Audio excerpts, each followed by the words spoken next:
Some things have been weighing on me, guys. Some things have been weighing on me. There are a couple big things that I've been wanting to talk to you guys about, like why I haven't been as consistent on YouTube, and also what it was really like to experience physical withdrawals from antidepressant medication for an entire month. And I wasn't sure exactly how I would talk to you guys about that stuff until I went to Sephora and I had some new makeup I wanted to try, and also placed an Ulta order, went to Target, and once I have a bunch of new makeup, it just feels like the perfect time to do a chit chat. Get ready with me. As you can see, I'm having a slight skin emergency. Right after I filmed my Amazon Prime Day, what was that video? I was gonna say haul. That was not a haul. That was just like a recommendations video. And in that video, I told you guys that I was gonna start using the CosRx snail mucin cream again because I had kind of just like fallen off, but every single time that I used to use it, I got such amazing results. Like I'd wake up with the juiciest, most bouncy, hydrated looking skin ever. So I did just that, and that was the only thing I changed in my routine, and probably like 4 days later,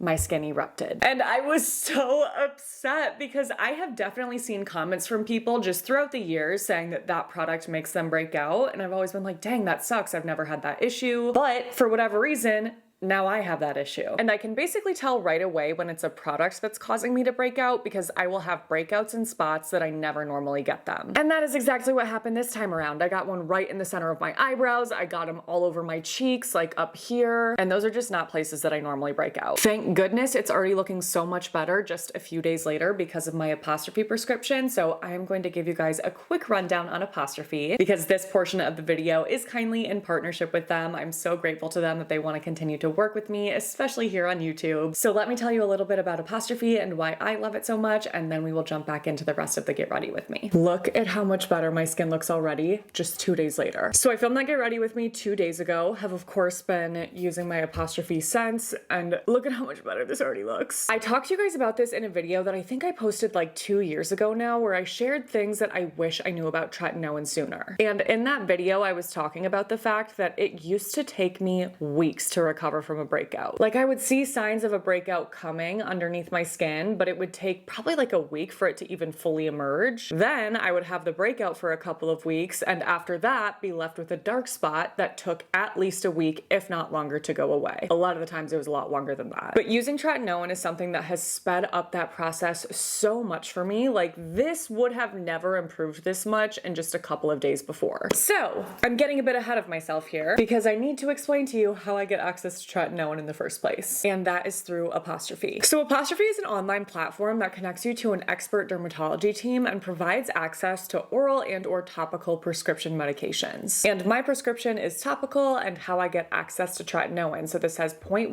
tretinoin, spironolactone, and 5% tranexamic acid. It's definitely rare for me to break out now, especially when I think about how often I used to break out before I started using tretinoin. But obviously I'm not completely immune to getting a breakout, and things can happen like using skincare products that cause me to break out. So I am so relieved to have my apostrophe prescription to help me through moments like that. Like this one, yay! So to get started and get access to a personalized treatment plan through Apostrophe for whatever your skin concerns may be, whether they are acne, hyperpigmentation, rosacea, fine lines, or wrinkles, all you have to do is complete a virtual consultation through Apostrophe. And you can use the promo code listed here on the screen and in the description box below to get you your initial consultation for only $5 plus an additional $5 off your first order. All right, back to the rest of the video. All right, Milk Hydro Grip Primer first, but then after that, I'll show you my favorite way to conceal these blemishes. Nude Sticks Blot and Blur Matte Stick. I'm gonna take a brush and then put it directly over any spot that I have a blemish, which I have a lot right now. This has become my new favorite thing ever for breakouts because it really does help to blur. So then once the rest of my makeup is on, they don't look as emphasized because makeup definitely tends to emphasize texture. So let me start off by saying that I am so sorry for how inconsistent and infrequent my videos have been over the past month and a half or so. Well, by the time that you guys are seeing this video, my uploads will have already started to be more frequent again, but you know what I mean. I was obviously gone for a bit, and that was not on the agenda, so I am so sorry about that. It stressed me out more than you know, but I ended up spending the final few weeks of my 20s going through physical withdrawals from anxiety medication, and that certainly was not how I thought I would be spending the final few weeks of my 20s. I did share that in just a couple of YouTube videos, like in passing. And I also posted a couple Instagram stories just letting you guys know what was going on. Because of that, I had some requests to talk about my experience if it was something that I felt comfortable talking about. And I would love to just be super open and honest about what that entire experience was like. So I will dive into that in a second. But while we are on the topic of my upload schedule, I do want to just debrief some things with you guys that have been weighing heavily on me that I feel like I want to get off my chest and talk to you guys about. So while going through withdrawals, I obviously was not able to get nearly as much done as I had hoped to get done. And the timing of that was just terrible because I was already planning on taking a week off of filming and working on content so that I could work on another project. But once I hit week 4 of going through withdrawals and still not feeling like I was back to my normal self, I was like, all right, I'm gonna have to postpone this. I can't take all of this time off from filming and then just take off another week on top of that to work on this project. And that's what made me really start to think about how much the social landscape has changed since I first started uploading on YouTube. If you've been here since the start of my channel, then you'll probably remember the kinds of videos that I uploaded then and how different they are from what I'm uploading now. I could upload an entire video on one single CeraVe moisturizer. And that kind of video would perform really well because that is the kind of content people were interested in at that time. So that's one of the big reasons why I was able to upload 5 videos a week at one point. But in saying that, I also do want to acknowledge the fact that I had zero work-life balance when I was doing that. I was mentally unwell, let's just say that. And that's something I'm really trying to remind myself of when I start to get stressed about not uploading as frequently as I want to. Like, do not compare to when you were uploading 5 days a week, because during that time you were also medicated for insomnia because you were so overworked and burnt out. I gotta try to remember those dark days, and that is not the goal, to get back to a place like that in my life. I never want to be somewhere like that again. But even if that was something that I was physically able to manage and I wasn't having panic attacks all the time because of how much I was working, I still would not be able to because of the way that my videos have changed, and again, the social landscape has changed. Videos of a single CeraVe moisturizer are not going to be videos that are worth my time to film, edit, and upload because that's not something people are really interested in anymore. Including myself, that's not something I'm interested in doing anymore either. The kind of content that I want to see is the content that helps me to figure out what the best products are in every single category. Which means that instead of uploading single product reviews, I am often uploading reviews on 10 to 20 to 30 to 30 plus products at once. And the difference in the amount of time it takes to prep, research, test, film, edit a video like that compared to a video of a single CeraVe moisturizing lotion is night and day. Okay, I need to find my headband. My hair is literally driving me nuts, you guys. Oh, there it is. So much better. I can't get videos up nearly as quickly as I used to because of that, and because I'm also now juggling creating content on other platforms when that was not something that I used to do when I first started uploading on YouTube. Instagram Reels wasn't a thing, TikTok wasn't a thing, it was just YouTube. And so many creators have chosen to just step away from YouTube entirely because of how much more work it is to get a video up on this platform compared to something like TikTok. And I don't blame them for that. I really don't. And at first I think it felt a lot easier for me to manage all 3 of these platforms with the same upload cadence because the videos I was filming on TikTok at the time were so easy for me to create. They were just really fast to trending audio. I wouldn't be talking. I could sit there with a product and be like, hee hee. Smiling, lifting it up, having some words on the screen, and that would be it. Times have also changed there, and that is not how I do content there anymore. I mean, don't get me wrong, it still takes significantly less time to pull a TikTok together versus a YouTube video, but I am now uploading content on short form platforms, I would say in a similar way to YouTube, where I'm reviewing so much at once because I just want to make videos that are as helpful to viewers as possible, and that takes a lot more time to pull together, even on those short form platforms as well. So I just say all of this to let you guys know that I'm not leaving YouTube. I have no plans to go anywhere anytime soon. But again, this is just something that has been weighing on me because I'm like, oh my God, when I don't hit my uploads for the week, do people think that I've become lazy? I don't care about YouTube anymore. I'm eventually phasing out. And those things could not be further from the truth. If anything, I care more than ever because I just want to make the best, most informative videos possible. But again, doing that takes significantly more time than the videos that I used to film. So if there is a week week where I don't hit my 2 uploads that week, just know that I am still working my hiney off behind the scenes. Oh, and the last thing before I forget that also plays into this is that my sister's now editing my videos. And it's very important to me as a big sister that she has time to take breaks. I do not want what happened to me to happen to her in terms of being overworked and burnt out. And I've told her that. I'm like, I refuse to let what happened to me happen to you. So all of that was kind of already swirling in my head before I started going through withdrawals. But then once the withdrawals hit, I was like, oh my God, now I really can't upload because oh my God. Okay, let me backtrack a little bit. Ew, that blush looks terrible. And like, I know I probably did it to myself with how I was blending. This is what always happens to me during Get Readies with me. Get Readies with me. What? During videos like this, because I get distracted with what I'm talking about and then I end up looking like a literal clown. You look like a clown. You look like clowns. We'll try to fix it. Since I first started posting on this channel, I have been through a mental health journey. And looking back on my 20s, which was the last 10 years of my life, because oh yeah, by the way, I just turned 30 in July. Pretty cool, huh? I feel like the underlying theme of my 20s was going through a mental health roller coaster and getting to where I am now, which thank God is so much better, but the amount of times throughout the last 10 years that I was so not okay, it's like I can laugh about it now, but I look back and I'm like, oh my God. But for the longest time, I just didn't know any better because when I first started experiencing anxiety, I did not know that that's what was happening to me. I had either just turned 21 or was just about to turn 21 when I had my first health anxiety related panic attack. But at that time, I didn't know that that's what that was. I didn't really know anything about anxiety or panic attacks or that there were different kinds of anxiety like health/illness anxiety. I was just terrified all the time. If you guys want me to do an entire video talking about my personal experience with health anxiety, I can definitely do that. It would just be too much to cover in today's video, and unfortunately it's also a topic that is naturally pretty dark because the kind of anxiety that I have, which is called health anxiety or more specifically illness anxiety, is an irrational but intense fear of getting a terminal illness and dying.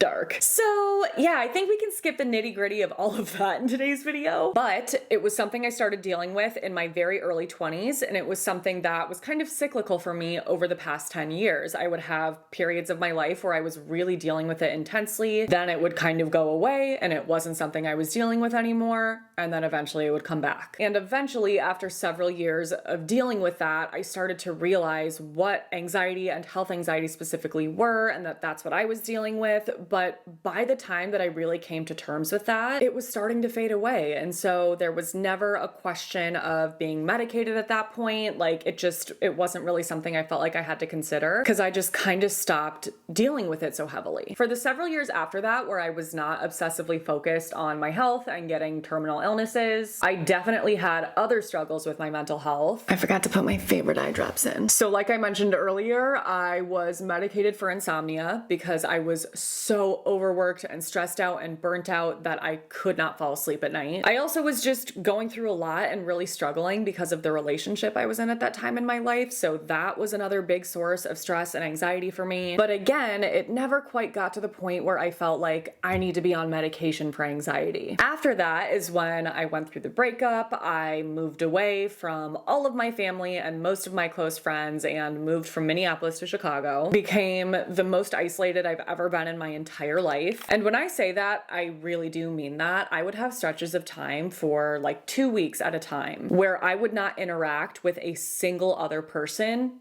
in person. Like, sure, I'd be texting my friends and family, but that's obviously very different than actually physically being with somebody. And I would have many, many, many periods of time where I'd have full 2-week stretches of not seeing a single other person. And on top of that, I had made no strides in improving my work-life balance. If anything, it was just like out of control because I didn't know how to spend my time, not really having many friends in Chicago, so I just worked more. And surprise, surprise, what creeped right back up again? My health anxiety. And I think I probably spent about 6 months just like in that on edge, anxious state, feeling like you're waiting for something really bad to happen. For me specifically, because of the kind of anxiety I deal with, that was me waiting for a terminal illness to emerge. Like my brain literally was scanning, waiting for any new symptom. And again, I can definitely talk about the details of that in a future video if you guys are interested. But as just one example, I went on my first influencer trip, which actually wasn't a trip because it was in Chicago, but it was when I was part of the Ulta Beauty Collective, and the brand Peach and Lily hosted this Ulta Beauty Collective event in Chicago. So I went for the weekend, and my weekend was completely ruined by my anxiety. I was on the phone with doctors in the background, like nobody knew that this was going on. But that was just one of the many experiences I had throughout that 6 months where like it was very clear that my mental health was in a very rocky place. So, what happened next was no surprise. My body basically erupted with bizarre neurological symptoms that I had never experienced in my life before. And as I'm sure you can imagine, for somebody who was already on edge every single day, scanning, waiting for symptoms, waiting for something bad to happen, this was like living in my worst nightmare. How old was I at that point? Like 28? Yeah, I would have been 28. So even though in the 8 years leading up to that, I had had so many moments where I really was convinced that I had some sort of terminal illness, throughout all of that, I had never felt unsafe in my own body until that moment in time. And that caused me to completely lose all sense of reality. I did not know it at the time, but I since have learned that what I was experiencing was something called disassociation. And if you have no idea what that is, I'm gonna put this cute little graphic on the screen that I found. And I was experiencing symptoms of both depersonalization and derealization, like warped sense of time and space, emotional, physical numbing, sense of watching a movie of my life, unstable or absent self. Yes, so unstable. And I can laugh about it now because it's been almost 2 years, and like looking back, I know what it was that I was going through, but at that time, I was not laughing. I truly felt like I had lost my mind. And I was also experiencing these derealization symptoms where I was feeling like my surroundings were foggy and not real, and I was in this like dreamlike state. I was struggling mentally. I'd already been seeing a therapist at that time. I started seeing one when I just started feeling like so down and depressed in Chicago, and that was mainly what I was talking to her about. So it wasn't somebody that I had sought out specifically for health anxiety. And unfortunately, I just didn't really feel like she was a great fit for those needs that I had. I definitely felt like she was saying things that were just triggering me more. I've done a ton of research on health anxiety since all of this happened, and what's weird about it is that there are things that like you would think would be helpful to talk about or suggest, but a lot of those things are actually things you should not do. There's one resource in particular that I feel really helped me to understand health anxiety and the behaviors that you do when you have it and what you should and should not do. So I'm gonna list that below in case any of you guys are dealing with this. I just found it to be so helpful in seeing something listed out like that I was like, check. Yes. I do all of these things. This is me. Like it made me feel very seen. It made me understand why I do things that I do. And it also helps me to understand what I need to force myself to stop doing in the future, which unfortunately I was not able to do at that time in Chicago because I had surpassed the point of any understanding of any ability to be rational. Again, I felt like I lost my mind. So basically everything it tells you not to do in that document is exactly what I was doing, which is just perpetuating the anxiety and making it worse. I am so thankful that the 2 close friends that I did have in Chicago at that time were the friends that were there, because they both had their own journeys and experiences with mental health and medication for that. And if it wasn't for them kind of like thinking for me, I don't know what I would have done, because I hadn't even considered the fact that like, hey, medication might help me right now. That might be something that makes life more livable, because it didn't feel livable anymore. Like I didn't feel like I could cope with my own life, which had never happened to me before.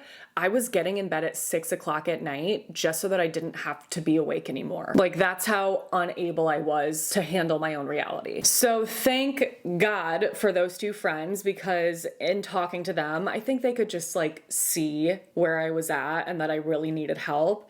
And both of them encouraged me to talk to a doctor about medication. And I was so out of touch, again, just like disassociated at that point in time, that I wasn't even thinking like, oh, what I'm experiencing is like the worst mental health crisis I've ever had, and medication will help to kind of bring me back to a more rational place. No, that's not what I was thinking. I was thinking I need medication to help me cope with the fact that I am dying. Like, just being so for real. That's where I was at. So I went to oh man, just smudge mascara. I'll get it later. So I went to a doctor. I got a prescription for, I think it was Lexapro first, and that just didn't really do anything for me. So I went back and they switched me to a medication that somebody in my family has had good success with, and that is venlafaxine, otherwise known as Effexor. And I was on 75 milligrams of that for, I think, like 6 months before doubling the dose to 150 milligrams. And that was definitely the right dosage for me at that point in time. I still definitely felt uneasy about what was going on with my body, but it wasn't something that was ruining my life anymore, because before I was on Effexor, I wouldn't be able to have an anxious thought and just let it pass and like recognize it for what it was, which was an anxious thought, and then let it go away. I was physically unable to do that. I would have the thought and then I would let it just consume me and terrify me, and I would spin on it and have anxiety attacks over it. But on Effexor, I regained the ability to be rational about the thoughts I was having. So even though that dang Effexor gave me a rough go when I did start going through withdrawals, which we'll get to, I am so grateful for it. I have no regrets. I would not go back in time and like have never gone on it in the first place. Nope. If I had to redo everything all over again, I just would have started that so much sooner, like 6 months before. That medication was literally my saving grace. So no regrets, but obviously, that is not where the story ends. As time went on, I started to realize that I was definitely having some side effects from the medication that were affecting my life more than I wanted them to. The first one that I actually knew was happening right away and just was like, it's fine, I'll deal with it because it's not that big of a deal. You guys, I was having the most insanely bizarre, vivid dreams all night, every night for that entire year and a half that I was on it. But that was not something that was like affecting my life in any way. It wasn't like I was having nightmares every night. They just were weird dreams. So that was something I was totally fine experiencing. But the one that I felt like just was having too much of a toll on me was the fatigue I started to experience. I have never been somebody that takes naps. Like, it's just not in my DNA to need naps unless I actually got no sleep the night before, like was partying or something like that, which you guys know I don't do anymore, but there was a time for sure. Other than that, I was never a nap taker in my life, and I was feeling the need to take naps all the time if I didn't get like 9-10 hours of sleep. I also was just so exhausted at the end of every day. Like, I would just work a normal work day, which filming has always just been kind of draining for me, but not to the point of feeling like I didn't even have enough energy to cook dinner. And that's where I was at. Like, every night I'd be like, oh my God, I can't even muster up the energy to cook myself a basic dinner. I also noticed some major changes with my appetite where like food was grossing me out. I only wanted really plain foods, and those things aren't deal breakers, but I've always been a foodie, and like one of my favorite things ever is going to new restaurants and like trying out new food. And so that was a bummer that was something that was really different for me, especially because it was making me not eat as much as I needed to be eating. And I was also gaining weight. And I definitely heard of that being a thing before. Like, if you're not eating enough for your body, you can eventually start to gain weight. But I had never experienced that because I have always had the biggest appetite ever. And so losing that and feeling like I didn't want to eat as much, and I only wanted these like super plain foods like toast and stuff. It's obviously not as healthy. I definitely saw the effects of that in my body. That in it of itself would not have been a deal breaker for me either if I felt like I still really needed the medication, because mental health for me is over anything else. Like, if I can't function not being medicated, I don't care if my appetite changes, if I gain 10 pounds. Like, those are just things that don't matter as much to me. But I think just noticing all of these side effects is what made me start to just sit back and reflect on whether or not I still really needed the medication, because my life had changed so much from when I initially went on it. I had moved back to Minnesota, so I was not isolated anymore. I was with my family all the time. I made so much progress with my relationship with work and how much I was working, and while I think that's just something that's always going to be a work in progress for me, I was no longer working to the point of having a mental breakdown every few weeks because of how overworked I was. Like, I was taking time off on the weekends, which that by itself was huge for me. And like I mentioned before, I had also learned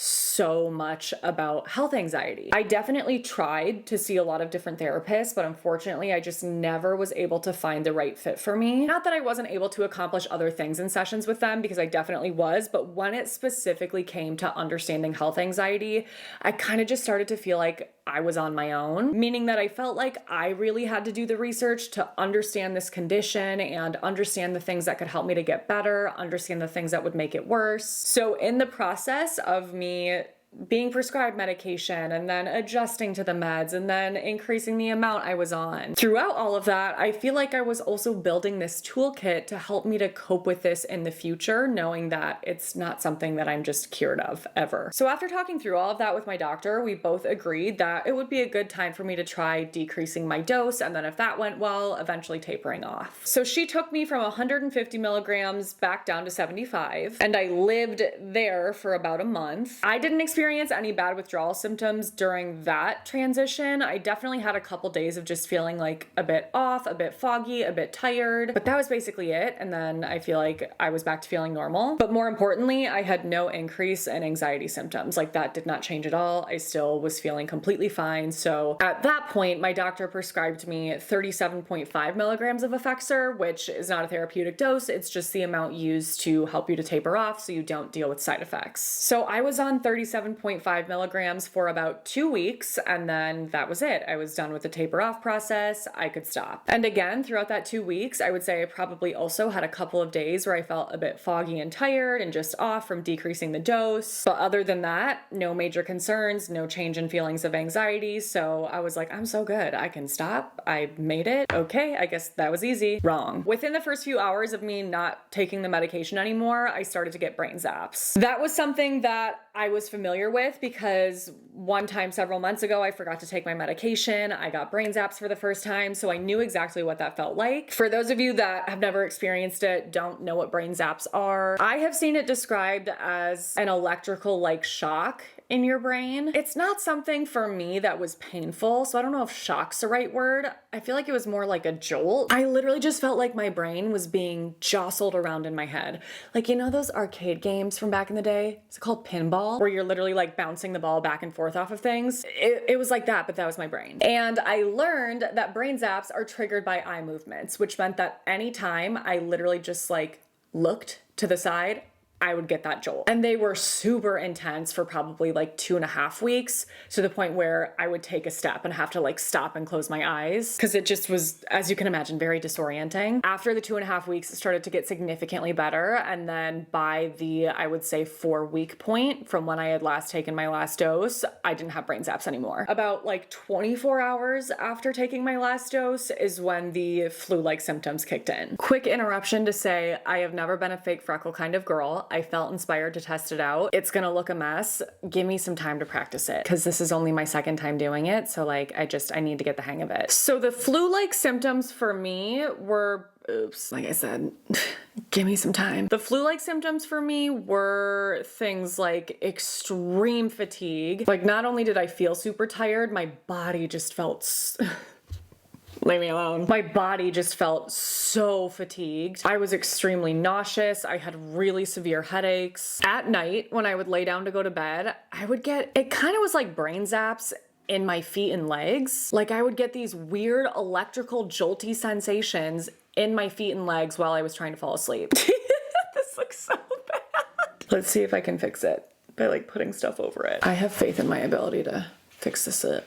Oh my God, sweet Jesus. No, literally, what have I done? This like actually didn't look all that awful the first time I did it. This looks awful. Please hold. We're past the point of no return. I'm gonna have to take this part of my makeup off. We're gonna be right back. I am way too lazy to redo all of it, so we're just gonna make this work how we can. So all of those weird symptoms, again, were really bad for about 2.5 weeks and then started to improve after that. And then about like a week-ish in, I started to have some weird, like emotional things happening in the sense that I felt like I had no control over my emotions. So just about anything and everything was making me sob. It felt like PMS times 100, where like literally I was like, I can't control myself. What is wrong with me? I also felt so agitated. Things that would not have normally bothered me or like bothered me enough for me to really care were getting me really heated. Like I was getting really worked up and annoyed and frustrated. And I'm glad that I knew that that was a potential side effect. Otherwise, I don't think I would have connected the dots that that's what was happening. But that went on for a couple of weeks as well. So I'm glad that I was able to identify that and be like, hey, I just have to ride through this. It will pass. I haven't just suddenly become this super angry person. So after about 2 weeks of that, I started to feel just like regulated with my emotions again and like I had control over them, which was lovely. The withdrawal side effect that ended up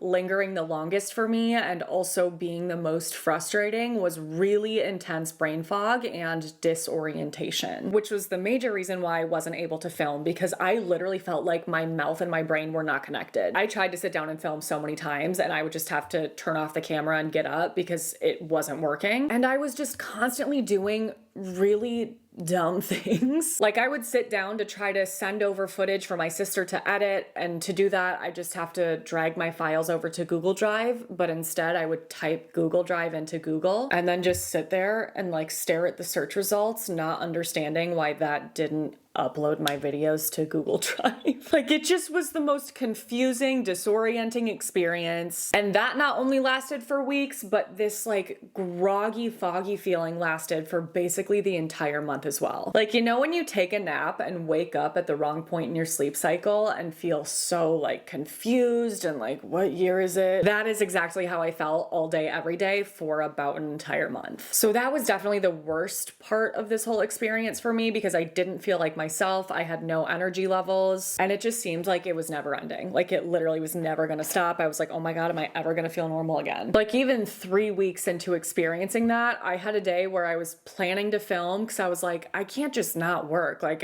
it's just me, myself, and I paying my bills. I don't have, you know, like a husband who I'm sharing finances with. So I was feeling really stressed. Like I have to try to sit down and film. And I was planning to that day, but I ended up literally just sitting at my kitchen table staring for hours because my brain just like was not working. Thank God I had a backlog of some footage that I was able to edit and get up for you guys, so it wasn't like I didn't upload anything during that month period. But yes, that was all incredibly frustrating. But I have fully made it through withdrawal. This is the first week I've had where I could like physically feel myself regaining energy and coming back to normal. And oh my God, I could have just like cried my eyes out over that because I did not expect any of what just went down to go down. Like I naively, I guess, really thought I was going to be fine because I followed exactly what my doctor told me to do. We did a taper off process to prevent withdrawal from happening. So I certainly was not expecting to feel like trash for an entire month. And I had a lot of days where I was like,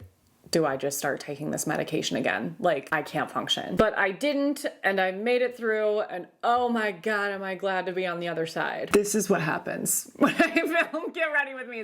What is this? So that is what has been going on since I last checked in with you guys. Hopefully that helps to explain a bit more as to why my uploads are not as frequent. And hopefully if you have experienced that in the past, or maybe, God forbid, you're experiencing it right now, that helps you to feel a little bit more seen in your experience. Because my God, does withdrawal make you feel like you're going crazy sometimes. That, my friends, what? I don't know where I was going with that. That is it for today's video. If you watched this until the end, thank you so, so much for your support. Thank you for watching my videos. I love the freaking heck out of you guys. Make sure to stay tuned for my next one because that will be up in a few days. But until then, I hope you have a great few days.